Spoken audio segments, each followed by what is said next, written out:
नमस्कार, स्वागत है आपका गोल्ड स्पॉट में। आज बात करेंगे सोने के भावों की। पिछली दिवाली से अब दिवाली तक हमने अच्छी खासी बढ़त यहां पर भावों में आते हुए देखी है, लेकिन इस बार किस तरह की चमक है जानेंगे अपने गेस्ट से। साथ ही बात करेंगे बेस मेटल्स की, जहां पर कुछ सपोर्ट अब यहां पर चीन से आता हुआ नजर आया है। ज्यादातर मेटल्स जो पिछले हफ्ते गिरकर कारोबार कर रहे थे, सोमवार की शुरुआत भी वीक हुई थी, लेकिन आज पिछले 24 घंटों में हल्की सी बढ़त यहां पर सभी मेटल्स में देखने को मिली है। साथ ही बात करेंगे बासमती एक्सपोर्ट्स को मिली राहत की, जहां पर अब भाव 1200 से घटाकर 950 कर दिया गया है। कितना फायदा है इंडस्ट्री को, इस पर भी करेंगे चर्चा। हमारे साथ जुड़ेंगे HDFC सिक्योरिटीज के Anuj Gupta, Pro Intellitrade Services के Dinesh Somani, All India Gem and Jewellery Domestic Council के चेयरमैन संयम मेहरा से भी करेंगे बात। और ब्रेक के बाद हमारे साथ होंगे चमन लाल सेतिया, एक्सपोर्ट्स के डायरेक्टर विजय सेतिया। उनसे जानेंगे कि चावल को लेकर अब इंडस्ट्री के बारे में क्या राय है। लेकिन शुरुआत सोने के साथ कर लेते हैं। संयम हमारे साथ हैं। संयम, बहुत शुभकामनाएं आपको फेस्टिवल सीजन की। काफी बढ़िया काम इस बार क्रॉस कंट्री होता हुआ नजर आया है जहां तक फेस्टिविटीज की बात है, और गोल्ड फेस्टिवल जो आपने यहां पर जारी किया है। जानना चाहेंगे किस तरह दशहरा नवरात्रि की सेल्स अब तक रही, और अब क्या एक्सपेक्टेशन है आगे जाकर दिवाली धनतेरस की खरीदारी की। देखिए, गोल्ड हमने देखा कि $150 की तेजी आई और $1983 के आसपास, 60,500 के आसपास एमसीएक्स है। सो उससे क्या हुआ है कि कस्टमर के अंदर थोड़ा सा कॉन्फिडेंस भी और जनरेट हुआ है कि सोना जो नीचे घटा था वो वापस ऊपर आ गया है। अभी हमने देखा कि ग्राउंड के ऊपर जो अटैक होना था इसराइल और हमास के बीच में, वो भी थोड़ा डिले होने से सोने के भाव थोड़े से $15 से $20 अभी नीचे आए हैं, जिस वजह से जो दशहरा था ये अभी न्यू नॉर्मल है। पिछले 2-3 साल से ऐसे ही दशहरा जा रहा है और रेट्स भी लोगों को एक्सेप्टेबल हो गए, जिस वजह से दशहरा अच्छा गया है। नवरात्रि भी अच्छा गया है और आने वाले टाइम के अंदर जो दिवाली का टाइम आएगा उसके अंदर भी बाइंग अच्छी हुई है। एक सरप्राइज ट्रेंड देखने को मिला कि जब ये श्राद्ध थे, श्राद्ध के अंदर भी जितने भी कंज्यूमर्स थे उन्होंने बहुत अच्छी बाइंग की, अपनी ज्वेलरी को बुक किया और फिर नवरात्रि और दशहरा के टाइम पर ये डिलीवरी उठाई है। सो पिछले साल के मुकाबले उसी टाइप का रहा, 2 से 3% की ही ज्यादा बाइंग हुई है पिछले साल से। लेकिन जो हमने एक्सपेक्ट किया था 10 to 15% वैसा नहीं हुआ, क्योंकि रेट्स अचानक से इतने बढ़ गए तो थोड़े से कस्टमर्स उस टाइम पर रुक गए। जो लेकिन $15 $20 भी भाव घटने से कल से भी, आज भी, परसों भी ग्राहकी अच्छी रहेगी। संयम, अगर पिछले दशहरा की बात करें तो भाव 51,500 के आसपास थे, इस बार 60,500 के आसपास है, यानी कि 9,000 का तो क्लियर प्रॉफिट अगर आपने पिछले दशहरा में सोना खरीदा होता तो आपके पास ऑलरेडी होता। इस साल की खरीदारी की अगर बात की जाए तो माना यही जा रहा है कि अगले साल में 70s में यहां पर 68,000 तो काफी लोगों का व्यू ऑलरेडी है। 70,000 की भी बातें हमने कुछ लोगों से आते हुए सुनी है कि अगले दशहरा दिवाली तक इस तरह के भाव रह सकते हैं। क्या लोगों के दिमाग में जब वो खरीदारी कर रहे हैं इस तरह का इन्वेस्टमेंट क्यों भी है? देखिए, सोना कभी बोला जा नहीं सकता कि सोना सस्ता हो गया है, सोना नीचे भाव में मिल रहा है। हमेशा सोने के अंदर 8 to 10% की बढ़त रहती है। सो लोगों के माइंड के अंदर भी ये बात बैठ गई है कि आज अगर सोना खरीदेंगे तो उन्हें 6 महीने के अंदर 64-65,000 के भाव दिखेंगे और उसके बाद अगले साल तक 68 to 70,000 के भाव दिखेंगे। जिस वजह से जो अभी दिवाली के बाद जो वेडिंग सीजन आ रहा है उसकी बाइंग भी अभी से ही चालू हो गई है। और बाइंग करने से कस्टमर को कॉन्फिडेंस भी जनरेट हो चुका है कि ये बाइंग से आगे आने वाले टाइम में सोना सुरक्षा के लिए और बेनिफिट ही आगे आगे जाके एंड कंज्यूमर्स को देके जाएगा। ओके अच्छा संयम, एक चीज और, अब तक के जो बाइंग ट्रेंड्स रहे हैं वो एक्सपेक्टेशंस के मुताबिक नहीं रहे, जो आप एक्सपेक्ट कर रहे थे 10 से 15% की ग्रोथ पिछले साल के मुकाबले। आप क्योंकि आपने कहा कि वेडिंग बुकिंग्स भी आना शुरू हुई हैं, धनतेरस दिवाली भी है, तो कितनी ग्रोथ अब एक्सपेक्ट कर रहे हैं इनिशियल ट्रेंड्स को देखते हुए? और एक चीज और, अब तक जो बाइंग हुई है वो सब नई बाइंग हुई है या पुराने गोल्ड के बदले भी लोगों ने बदली की है, ज्वेलरी ली है? देखिए, 25% हमेशा बाइंग गोल्ड के बदले के अंदर जो होती है वही रहेगी। जो ओल्ड गोल्ड रहता है या पुराने गहने घर के अंदर रहते हैं उसके अंदर जो एक्सचेंज होता है वही 20 to 25% की बाइंग रहती है। और उसके अलावा 75% बाइंग नई ज्वेलरी की रहती है, हैवी वेडिंग सेट्स की रहती है। जो मिलेनियल्स है वो लाइट वेट इयरिंग्स पहनते हैं, लाइट वेट सेट्स पहनते हैं। सो उसके हिसाब से रहती है। हमारे हिसाब से जो बाइंग है वो मेरे हिसाब से जो ये महीना है उसके अंदर 130 टन के आसपास की सेल्स एक्सपेक्टेड है। ये पूरा दिवाली सीजन जिसको माना जाता है 1 लाख करोड़ के ऊपर की सेल्स इस टाइम पर होगी। और जिससे क्या पूरे साल के अंदर जो सेल्स होती है उसकी मेजर सेल्स ये 1 मंथ के अंदर सब रिटेलर्स की होती है। और जितने भी एंड कंज्यूमर्स हैं वो माहौल ऐसा बन जाता है बाइंग का ये महीने की, यहाँ पर आकर ये टाइम पर के ऊपर ही वो ज्यादा बाइंग करने जाते हैं। संयम, दिवाली तक प्राइसेस कहाँ देख रहे हैं गोल्ड के? देखिए, दिवाली तक प्राइसेस मुझे लगता है यहाँ से 2000 और ऊपर जाएंगे। 62,500 से 63,000 के करीब सोना देखने को मिल सकता है, $2,050 से $2,080 के आसपास। क्योंकि जो टेंशन है ना, ये जियो पॉलिटिकल टेंशन, ये इंटरवेंशन बाकी कंट्रीज की होने के बावजूद इतनी जल्दी नीचे आती हुई दिखती नहीं है। कम से कम महीना 1.5 महीना इसको और लगेगा। जब अगर ये रीजनल या ग्लोबल लेवल की टेंशन हो जाती हैं तो 2100 टू $2,200 भी हो सकता है। लेकिन अगर यूक्रेन और रशिया के वॉर की तरह ये रीजनल अफेयर बन जाएगा तो भाव यहीं पे $50 ऊपर जाते हुए दिखते हैं मुझे। संयम, एज अ कंपनी तो आप यहाँ पर काफी कुछ करेंगे ही प्रमोशन स्कीम्स के लिहाज से, एज एन एसोसिएशन भी क्या प्लान्स हैं? देखिए, हमने इंडियन ज्वेलरी शॉपिंग फेस्टिवल जो लॉन्च किया है उसके अंदर we have at this moment reach already 6 lakh consumers. मतलब through our 1000 retailers we have already reach 6 lakh consumers. We are expected, हमारी एक्सपेक्टेशन है कि 12 लाख कंज्यूमर्स तक हम इसको थ्रू आवर रिटेलर्स पहुंचे। और 20% की सेल्स पिछले साल से ज्यादा जिन रिटेलरों ने पार्ट लिया उनके यहाँ पर ये सेल्स बढ़े। टोटल मीडिया के अंदर जितने टाइम्स ऑफ इंडिया, बाकी जितने भी पेपर्स हैं, न्यूज़पेपर्स हैं, सबके अंदर हमारी एड्स आ रही हैं। जितने भी प्रिंट मीडिया में आ रही है, होर्डिंग्स में आ रही है। सो सोना अभी जो हमारे सिस्टम के अंदर है, डीएनए में है पूरे पूरे इंडियंस के, वो बाकी जो चीजों के अंदर जा रहा था, व्हाइट गुड्स में, बाकी चीजों में जा रहा था, जितने मिलेनियल्स है, यूथ है, सब वापस through ads, through our campaigns वापस इस जेम एंड ज्वेलरी इंडस्ट्री के अंदर लाने की पूरी सोच डीजेसी की है, डोमेस्टिक काउंसिल की है। ओके, तो काफी सारे अट्रैक्टिव ऑफर्स और प्रमोशंस ज्वेलर्स की तरफ से किए जा रहे हैं, लेकिन इंपॉर्टेंट बात कि दिवाली तक 2-2.5 हजार सोने का भाव यहाँ से ऊपर जा सकता है और बाइंग भी इंक्रीज होने की एक्सपेक्टेशंस हैं। शुक्रिया संयम आपका आने के लिए शो में और क्विक व्यूज देने के लिए मौजूदा ट्रेंड्स पर। बात करते हैं स्ट्रैटेजीज की। हमारे साथ अनुज गुप्ता, दिनेश सोमानी मौजूद हैं। अनुज नमस्कार, बताइए पहले तो गोल्ड पर ट्रेडिंग व्यू क्या है इन लेवल से? Good morning. देखिए, जिस तरीके से हमने लास्ट वीक एक अच्छा परफॉर्मेंस देखा, उसके बाद थोड़ा सा कूल ऑफ होता हुआ दिखाई दिया। ऑलमोस्ट $97 तक प्राइस गए थे, 1973 के आसपास प्राइस चल रहे हैं। कहीं ना कहीं हम देख रहे हैं कि जो एफओएमसी की मीटिंग होनी है अभी मंथ एंड में, तो वो एक काफी नजर में रहेगी। हालांकि जो वॉर वाला सिचुएशन है वो यहाँ पे मैं मान के चल रहा हूँ कि थोड़ा डिस्काउंटेड हो चुका है। तो अब जो मेन इंपॉर्टेंट इवेंट है वो इंटरेस्ट रेट को लेकर रहेगा, और वहां पर भी कहीं ना कहीं आप देखेंगे तो जिस तरीके से बॉन्ड यील्ड में हमने कूल ऑफ आते हुए देखा है, तो वो भी अगेन एक फैक्टर हो सकता है कि जहां पर ये एक्सपेक्टेशन लग रही है कि शायद इंटरेस्ट रेट ना बढ़े। अगर इंटरेस्ट रेट नहीं बढ़ते हैं तो आपको एक अगेन एक अच्छा मोमेंटम गोल्ड में आता हुआ दिखाई देगा। मगर फिलहाल एक सीज फायर वाला जो सिचुएशन है वो हम वॉर में आते हुए देख रहे हैं। तो मुझे लगता है कि गोल्ड के प्राइस आपको $1960 से लेकर $1985 के बीच मूव करते हुए दिखाई देंगे।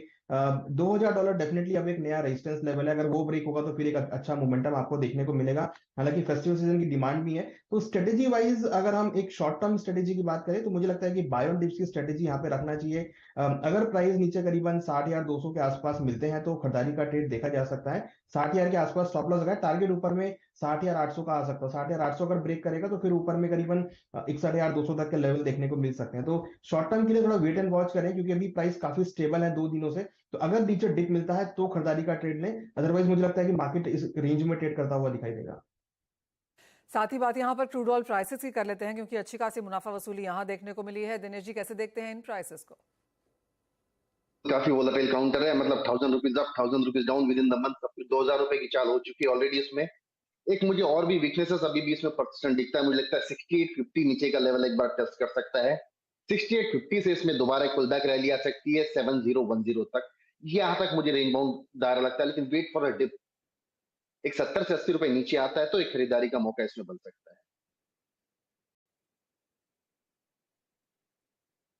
क्विकली एक राय ले लेते हैं बेस मेटल पैक पर भी, जहां पर एक प्रॉफिट टेकिंग के बाद हमने थोड़ी सी रिकवरी देखी। आज प्राइसेस वापस फ्लैट कारोबार कर रहे हैं, कोई खास एक्शन है नहीं। क्या व्यू बेस मेटल पैक पर अनुज, कोई ट्रेडिंग व्यू यहाँ?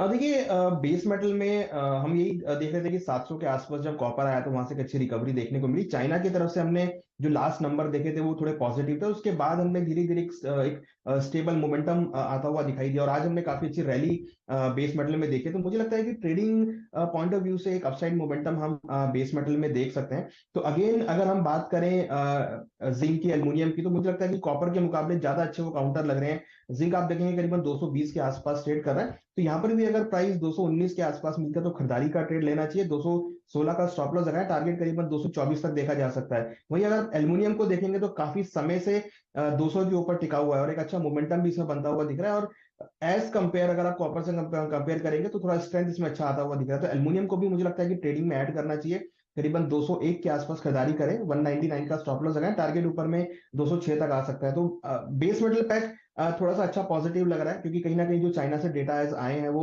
एक अच्छे पॉजिटिव है। तो इंडस्ट्रियल मेटल और बेस मेटल के लिए एक कूल ऑफ रैली मैं एक्सपेक्ट कर रहा हूं, जो कि इस हफ्ते में देखने को मिल सकती है। ओके, चलिए, तो ये स्ट्रैटेजीज हैं आपके लिए बेस मेटल्स पर, जहां पर जिंक एल्यूमिनियम पर बाइंग का एक ट्रेड आप इनिशिएट कर सकते हैं। चलिए, शुक्रिया अनुज आने के लिए शो में अपनी स्ट्रैटेजीज देने के लिए। दिनेश सोमानी हमारे साथ मौजूद रहेंगे। रुक रहे हैं एक ब्रेक के लिए। ब्रेक के उस पर एग्री स्ट्रैटेजीज पर तो फोकस करेंगे ही, साथ ही साथ बात करेंगे राइस की, जहां पर बासमती एक्सपोर्ट पर राहत मिली है। हमारे साथ चमनलाल सेठी एक्सपोर्ट्स के डायरेक्टर विजय सेठिया भी मौजूद रहेंगे। एक ब्रेक के बाद जल्द वापस आते हैं।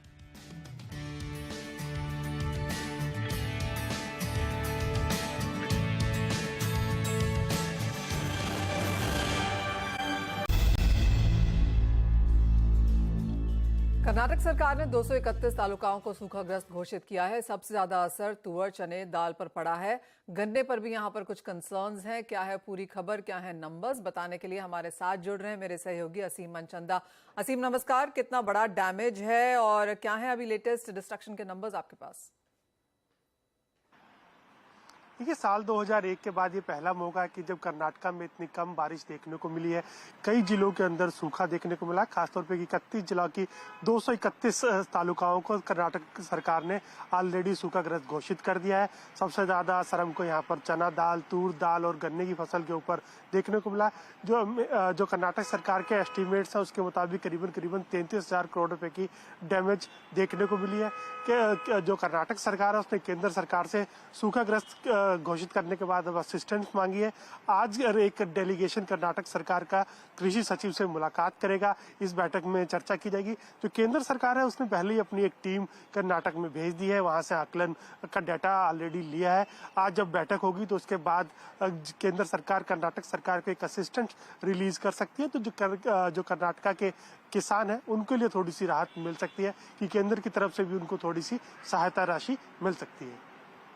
तो वो एक बड़ी चीज यहाँ पर अब देखने लायक होगी, क्योंकि नुकसान कितना है वो तो हमें पता चल ही चुका है, लेकिन कितना यहाँ पर मुआवजा यहाँ पर किसानों को मिलता हुआ नजर आएगा उसके ऊपर ऑफकोर्स हमारी नजर रहेगी। असीम, बहुत शुक्रिया एज ऑलवेज साथ जुड़ने के लिए और वो खबर हमारे दर्शकों के लिए लेकर आने के लिए।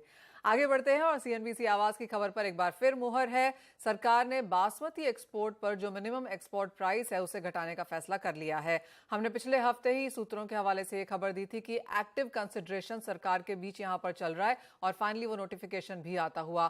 हमारे साथ चमनलाल सेठिया एक्सपोर्ट्स के डायरेक्टर विजय सेठिया जी हैं। विजय जी नमस्कार। आपसे भी लगातार बात पिछले हफ्ते में होती रही है और आपने भी हमें ये बताया है कि बातचीत यहां पर सरकार के साथ जारी है। फाइनली वो नोटिफिकेशन भी हमने 27 अक्टूबर से पहले ही आता हुआ देखा भी है। क्या करंट लेवल जो अब सरकार लेकर आई है अब पर्याप्त है इंडस्ट्री के लिए?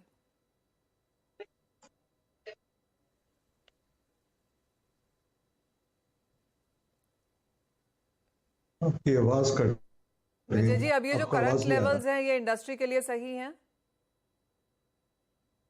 हाँ, मैं समझता हूँ ये इंडस्ट्री के लिए भी ठीक है और किसानों के लिए भी ठीक है, क्योंकि जब हमने 850 की बात की थी हमने तब भी यही कहा था कि चावल तो आपका 950 925 के आसपास में ये बिकेगा, लेकिन एक मिनिमम प्राइस रखने से जो नए एक्सपोर्टर हैं उनको भी एक प्रोत्साहन मिलेगा कि वो भी मार्केट के अंदर आ सकें। तो मैं समझता हूँ कि सरकार का ये फैसला बासमती ग्रोवर्स के लिए, जितने भी किसान हैं उनको एक अच्छा रेट देने का हमेशा के लिए कारण बन गया है। क्योंकि जैसे ही गवर्नमेंट ने ये हमें आश्वासन दिया उसके बाद जो मार्केट में 400-500 रुपए धान की कीमत कम हो गई थी वो दोबारा वापस अपने पहले ही लेवल पे पहुंच गई है। तो ये एक किसानों के लिए बहुत अच्छा फैसला हुआ है और एक्सपोर्ट्स के लिए भी मैं मानता हूँ कि एक अच्छी प्राइस का एक लेवल फिक्स हो गया कि अब जो कम रेट पे भी कुछ लोग माल बेचते थे, हल्का चावल बेचते थे, वो सरकार ने सारा एक रुकावट कर दी है। और सरकार की सोच भी यही है कि देश में भी हमें जो अनाज चाहिए अपने लोगों के लिए, हमें उसकी भी जरूरत है। एक्सपोर्ट के साथ साथ हमें अपने देश हित का भी ध्यान रखना है। तो इंडस्ट्री ने सरकार के साथ इस मीटिंग में इस बात को माना कि कंट्री फर्स्ट, देश के हित में जो है वो जरूरी है। हम इसलिए कि 950 को मानते हैं कि सरकार अगर देश में महंगाई को भी काबू करना चाहती है तो 950 के नीचे का सारा चावल इंडिया में रहे। और मंत्री जी का एक ही कहना था कि जो हमारी योजना है कि किसान को अच्छी आमदनी मिले, तो उसके लिए हमने उनको क्लियर किया कि 1509 एक ऐसी वैरायटी है जो 90 दिन में फसल तैयार होती है, कम पानी लेती है, कम दवाई लगती है। और किसान को गेहूं और 1509 के बीच में एक टाइम मिलता है जहां वो धनिया या कुछ और चीजों की खेती करके, सब्जी की खेती करके अपनी आमदन को बढ़ाता है। तो उन्होंने इस बात से सहमति की और ये कहा कि भाई मैं ये भी चाहता हूँ कि इंडस्ट्री भी प्रॉस्पर्स करे, किसान को भी अच्छा रेट मिले और देश के लिए भी जो हमें अनाज चाहिए उसका भी एक बैलेंस बने। तो मैं समझता हूँ ये विन विन सिचुएशन के लिए गवर्नमेंट ऑफ इंडिया ने जो हम लोगों से डिस्कशन करके फैसला लिया है, ये सभी स्टेक होल्डर्स के फायदे में है। और जिस तरह से जी, तो फिर विजय जी एक चीज बताइए, अगस्त के बाद से हमने शिपमेंट्स एक्सपोर्ट्स के स्लो डाउन होते हुए देखे थे। अब क्योंकि एक वायबल प्राइसिंग आप इसे मान रहे हैं, तो एक्सपोर्ट्स को कितना पुश मिलेगा? दूसरी तरफ फार्मर्स के पर्सपेक्टिव से अगर हम देखें तो प्राइसेस अब वापस, हालांकि 500-600 रुपए प्रति क्विंटल बढ़ चुके हैं, लेकिन फर्दर यहाँ से प्राइसेस का ट्रेंड क्या रह सकता है? देखिए, ऐसा है कि दो सवाल है इसमें। पिछले 2 महीने में जो भी लोगों के पास ऑर्डर थे और वो $1200 के नीचे की बुकिंग थी, चाहे वो 1150 थी, और वो माल लोगों के पैक पड़े हैं, वो चावल अब चला जाएगा।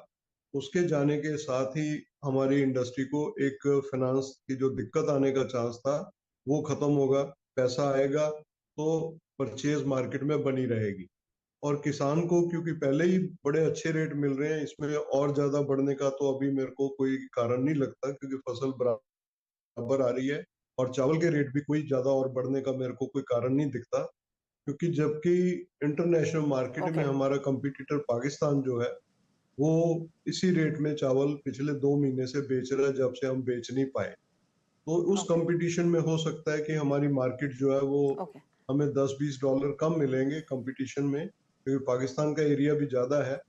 तो बाई एंड लार्ज मैं यही कहूंगा कि किसानों को जो अच्छा रेट मिल रहा है ये मेंटेन रहेगा, ये नीचे नहीं आएगा, ये रेट नीचे नहीं आएगा। सरकार ने ऐसा बंदोबस्त कर दिया 950 के साथ।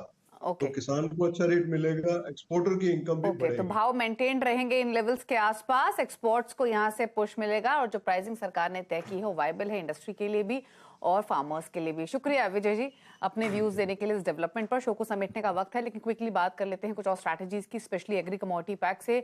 दिनेश सोमानी हमारे साथ बने हुए हैं। दिनेश, आपके कोई ट्रेडिंग कॉल्स एग्री बास्केट से? जी बिल्कुल, ग्वार और कॉटन सीड ऑयल के दोनों मोमेंटम में काफी स्ट्रांग है। ग्वार हमने नीचे से देखा कि 600 रुपए बढ़ गया और गम 1200 रुपया बढ़ गया है। तो आज के लिए बेस्ट पिक मेरा ग्वार 6040 नवंबर कॉन्ट्रैक्ट अभी भी बाय बनता है। 6120 का इसमें अपसाइड पोटेंशियल मुझे नजर आता है। और कॉटन सीड ऑयल के 2780 के आसपास दिसंबर का कॉन्ट्रैक्ट बाय करना चाहिए। 2840 का इसमें लक्ष्य दिखा जा सकता है। दोनों काउंटर काफी स्ट्रांग है और जीरा जो है निरंतर गिरावट की ओर अभी बढ़ता जा रहा है, लेकिन 66,000 से 48,000 रुपए आ गया है कि इसमें पुलबैक रैलीज हमें देखी जा सकती है। 48,000 से 52,500 रुपया एक बार देखने को मिल सकता है, तो एक पुलबैक रैलीज के साथ इसमें भी बाइक बनती है।